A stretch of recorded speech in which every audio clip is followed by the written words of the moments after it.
Welcome to the latest program in the In-Depth series from FedGov Today. On this program, we'll look at Health IT in-depth. I'm the host of FedGov Today, Francis Rose. The federal government's approach to health IT is changing both in the way it manages the care it provides to people and in the way it interacts with private sector providers. Some of the technology solutions the federal government's using are common across the modernization field. Some are unique to the health sector. On this program, you'll go in-depth with movers from government and industry that are leading health IT efforts. Leaders from the Federal Electronic Health Record Modernization Office, the Centers for Medicare and Medicaid Services, the Office of the National Coordinator for Health IT, Maximus, and eVisit are here to discuss what they're doing in health IT now, what it means, and what's ahead for health IT and for government-industry collaboration.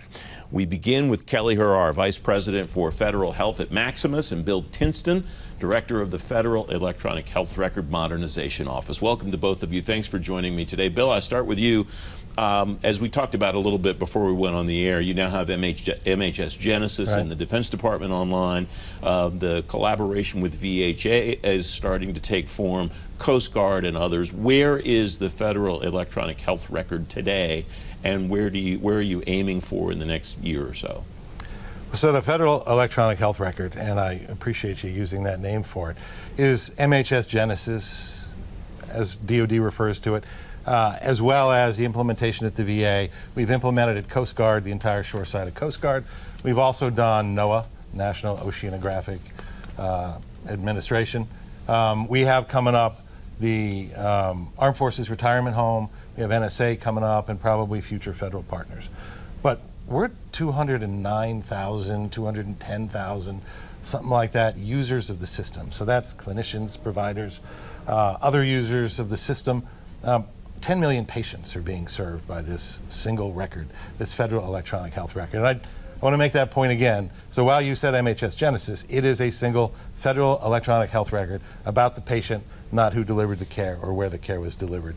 And it's pretty amazing that we've gotten to where we are. You mentioned DoD's completion of their deployment. That happened at the only joint DoD VA facility at the James A. Lovell Federal Health Care Center in North Chicago. That was done back in March, I believe. And it was incredibly successful, the most successful DoD deployment and the most successful VA deployment to date. I look forward to what we can do with other federal partners, because what DoD and VA have created is a massively powerful set of capabilities that it incrementally doesn't cost a lot to bring other federal partners on. What are the capabilities that those providers have now that they didn't have before wherever they were in the system, before they were a part of the FEHRM? So it's different depending on the department you're coming from. Okay. Coast Guard was coming from paper. DoD was coming from a system called Alta. VA is coming from a system called Vista. And the capabilities are different, and the standardization amongst those systems and within the health systems are different. What they get now is a common set of workflows. They get a coordination-focused, workflow-focused system instead of a note-focused system. We get the same information because it's one patient record carried between the DoD and the VA and other federal partners. So DoD makes veterans. So most people who are seen in the VA were probably also seen in the DoD health system as well. And it carries through to benefits, right? We talk and we hear a lot about exposure, right? And so bringing that exposure information in, presenting it in the clinical workflows so that it can be added to or considered in the clinical decision making, but also from a benefits perspective, right? We've made national commitments to veterans about exposure and what we owe them for that. And so capturing that information and bringing it into the system and bringing the benefits side in is incredibly important as well. Kelley, welcome. It's great to see you. It's striking to me as we think about what Bill just laid out there that the Coast Guard moved from a paper system to this system. Some of these organizations that are thinking about this transformation to digital first, what are some of the key points that you're seeing organizations that are successful in doing that digital first transition? What are they doing to get there that they have that success? Well, thank you, and glad to be here today. I want to boot stomp what you've said, Bill, because the first fundamental part of modernization and digitalization is getting the electronic health record up and running, and it's about adoption. And getting that fundamental baseline record there that follows the beneficiary or the patient wherever allows us as partners to the federal government to bounce off of that and create patient-centered home of care. They get better outcomes. They have more information about their health. And also importantly is provider efficiencies that are created through this one health record. And so we are very excited to partner across the federal government agency to help them with adoption, to help them with efficiencies. There's so many different ways that the modernization of the healthcare record can take us. We can plug in our devices that we use every day, can intake that. We can focus on military, across the DoD, the military treatment facility utilization, better, more access to military beneficiaries, and then as Bill said, they are ultimately coming into the VA system after that.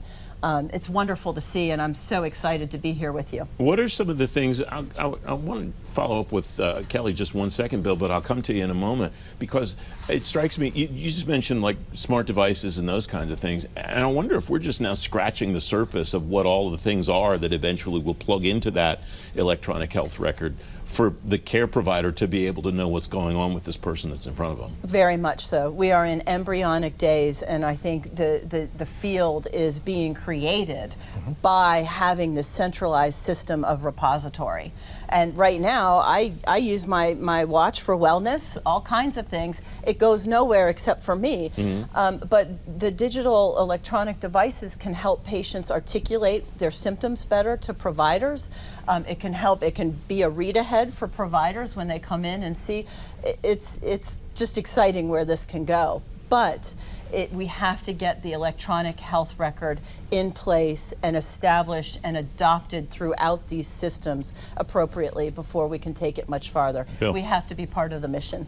Right, so getting the record in place is absolutely where we have to start, getting that baseline, that common record that we're working from.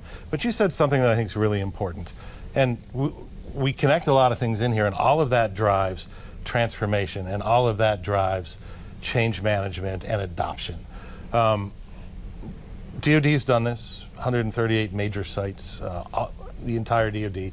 VA is working this. Where did the problems arise in those massive health systems trying to deploy this common record? In adoption, right? You're changing the way people do their jobs. You're changing the workflows. You're changing what the future might look like as we bring other connected devices in, as information is able to be shared, as you push converged workflows, as you, sometimes people suggest you're suppressing innovation. In fact, what you're doing is allowing for innovation, and you have the ability to promulgate that information across the health system quickly. But the key to all of that is the adoption. And that's where we've had the problems, and those are the problems we're overcoming. And I think that observation was just very powerful. What are some of the steps that you've taken to overcome those obstacles to adoption, Bill? So when we did North Chicago, James A. Lovell Federal Healthcare Center, we were talking about ourselves collectively as Team FHCC. Why is that important? Well, so you had the firm, you had a massive DoD program, you had a massive VA program, you had a director of the facility there that's 10 years ago, we integrated the facilities, but we didn't integrate their IT and their infrastructure, and it's not just the health record that wasn't integrated. But what we were focused on is making that site work and creating a new baseline that would work at other joint sharing sites, allow the two departments to work together, their health systems to work together, irrespective of IT limitations. I mean, that was the goal. I don't think we're quite there, but they can certainly do it better. But it was that grand team focused on one mission, and it was doing it together. What we've learned, DoD and VA and our other partners, is we do it better when we do it together. DoD brought solution experts in. We called it Pay It Forward. But they brought experienced users of the record into that facility. They sat there next to VA physicians and VA clinicians and helped them work through it. Even if the workflows weren't identical, they were familiar with what we were doing. Those are the things we're doing, but adoption is the key to succeeding with the record and growing beyond the capabilities that we're initially deploying. And while Bill was talking about adoption being the key, Kelley, you were nodding very enthusiastically. What resonated in there with you? Well, a lot, but what I would say is the standardization and the adoption are so critical, educating the users on how powerful this record is. And sometimes when you have massive sea changes like this, people get stuck. I want to do it my way. I'm an Air Force flyer. This is my record. This is what it looks like. I'm a submariner. I have to have this in my record. And so what I think people need to realize as the adoption is taken on is the flexibility of the system. Standardization is not going to take away the individual needs of the beneficiaries and the patients. Veterans have completely different needs than active duty service members, their family members. So all of this standardization doesn't mean there's limits to their healthcare record or where they can go. It just means that there's a simplified area where they can go look at it, and a part of the adoption is educating the stakeholders and the users to that fact. It's almost a customer experience element, isn't it, Bill, in educating that user, that provider. This is what's going to happen to you when you sit down with a patient, and this is what you're going to be able to do now that you weren't able to do before, or this is what the system will do so that you can concentrate on the patient, that kind of thing. Am I on the right track? You're absolutely on the right track, and it can be, and we encounter this. Sometimes it's somebody else is going to do that now. Your job has changed, because as we looked at this, it's not really about implementing an IT system. Anytime you do an enterprise IT implementation, it's about the business transformation or the healthcare transformation or the clinical transformation in this case. Jobs move, activities move, jobs are redefined, and the process for being successful is redefined. And that's difficult, and it's incumbent upon us to help people understand why. Everyone does better if they understand why things are changing, why and how, and make sure they're equipped to succeed going forward. Everyone doesn't make it through that process. Most people do, and they make it through at different rates. But that's what we're really doing, is transforming the way they're executing their jobs. So you mentioned sort of a customer-focused thing. Then the next part is how do we, that's on the clinical and the healthcare delivery side, how do we get to those patients? How do we connect those devices? How do we get the right portals? How do we share this information with the people who own it? It's about people, right? It's about military members, families, VA beneficiaries, Coast Guards men and women, and so on. How do we share that information? And honestly, Francis, we're at a point now where we've created interoperable connections bidirectionally with the entire community healthcare system. So we're at a point where we have access to, if it's electronic, most of the data about a patient. So how do we share it with them? And how do we make them more successful in their endeavors to protect their own health? What Bill is laying out there, Kelley, in another part of federal health IT or federal IT transformation might be referred to as business process analysis. Exactly. Is it the same concept? In this, it just applied in a different way? Absolutely, absolutely, and it's critical and paramount to the success and the usability of the systems. And it's, for so many years, I think we've gone to so many different portals and so many different records, having that one sense of here is everything, and then breaking it up into bits and pieces as you implement it, and it moves through the system, I think is critical. And so how we take that attribute of the system and we apply it to the user or the patient, it's critical. And doing it correctly and taking your time and understanding what the functionality should be and how to measure its success is also critical as well. And in many of these large system implementations, you're not going to get it right out of the gate. Okay, you're going to have to change your strategy. You're going to have lessons learned. You're going to have things that stand out that are really good that we want to keep doing. And we're going to go learn from the lessons and maybe adjust and tweak our strategy a little bit, but all in the benefit of succeeding in the mission with the client. So I really appreciate that you said that, because I am not I didn't grow up in healthcare IT, and sometimes I wonder why we differentiate it from other IT. What are we doing here? Well, no. Are you questioning the premise of the show, Bill? I'm not, actually, but I am saying, you mentioned business process transformation. Mm-hmm. I think you said it a little bit differently. I came from ERP implementations. Yep. So we're doing the same thing. It's just the business is healthcare. Mm-hmm. The customers are patients. And the outcome is more important because it's people's health. Yep. And it's people's health data that we're dealing with. So it's different in all of those respects. But from implementing an enterprise system, it's the same process. What are we doing now? What should we be doing in the future? How do we standardize? Where don't we standardize because it doesn't make sense? And then how do we capture the data about what we did so that we know what to do next and how to refine and optimize going forward? And now we're in a position where, one, we can look at a process and we can look at the numbers around that process and say, hey, maybe we ought to do that differently. And then we can propose something, make changes, and then we can see how it worked. So it's not a who's loudest or who's been there the longest or who's usually right. You can actually propose something, implement it, look at it and say, that worked, let's do more. That didn't work, let's do something different. And we weren't in that position before. Kelley, are the metrics, you talked about measuring success a moment ago, are the metrics of deciding whether something works or didn't different given the fact of the mission of serving a patient and seeing to his or her health care? I think you have to look at it from different angles. So I'm going to talk out of several sides of my mouth here. I think metrics are different for a provider. I think metrics are different for the beneficiaries, for the patient, for where they are in the healthcare continuum. And I think, as you look at the adoption of this mega ERP system, I love that, Bill. I used to be in finance, and one of my last projects in finance was implementing an ERP system and integrating it with Salesforce. So I think you have to take a look at who is on the other end of this system and how do we measure, because it's not going to be a one-size-fits-all. All right, a lot of focus, Bill, on the VA in particular about timeline.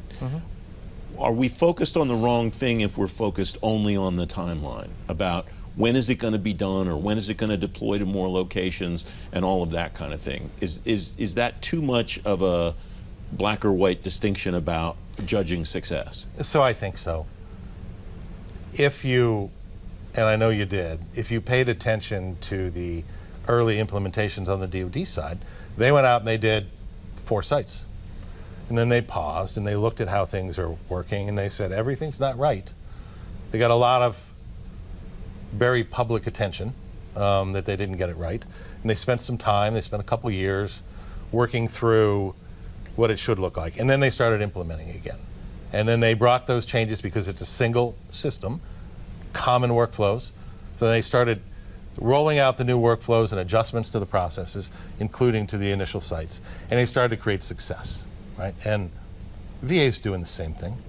They're in reset now. The reset is focused on getting the 5 initial sites right, getting North Chicago delivered, which happened, and getting the foundation in place for future deployments. And I think the Secretary of the VA said in 25 they're going to restart deployment activities.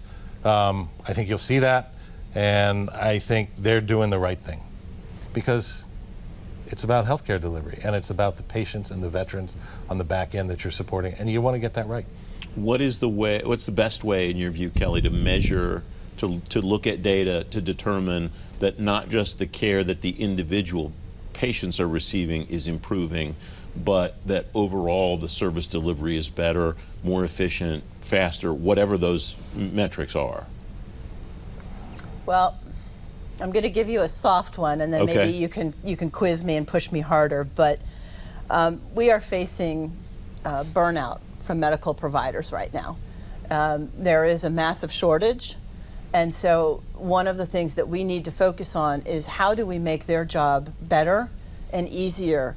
How do we attract more people into the direct care system to want to provide care to people? And I think an important measurement is how successful we are in making their lives easier. And so whether it's using AI on transcription, being able to deploy that right into their health record, telehealth, automated scheduling, different hours. I mean, I get excited about this stuff. Am I lifting off my seat here? But I think just a little. Just a little. So I think there's a lot of things that we need to look at to make our medical professionals' lives easier. And I don't want it to be necessarily a scorecard, but I want it to have an outcome that is very clear and very tangible to say, yes, this worked. Is that part of the tracking that you do as you move from location to location, whether the providers are telling you, my job's easier now because I'm using this? So there's a few things we do there. Like right now, the annual Federal Electronic Health Record Summit, User Summit, is happening. We're on day 2 of 3. And that is explicitly what you just described. We get those people together virtually, and we have those conversations about what works, what doesn't work, what needs to be improved, what maybe they didn't know, because it's a bi-directional conversation. We have the solution experts there. The other part of it is, and it's really the health system that does this, not the implementers, but they have different data and more data about their processes and how they work. So they can look and they can decide to do things differently. And as I said earlier, it's no longer, I think this will work. It's prove it. We have the data. We know how the changes have impacted the processes or the outcomes we're seeking.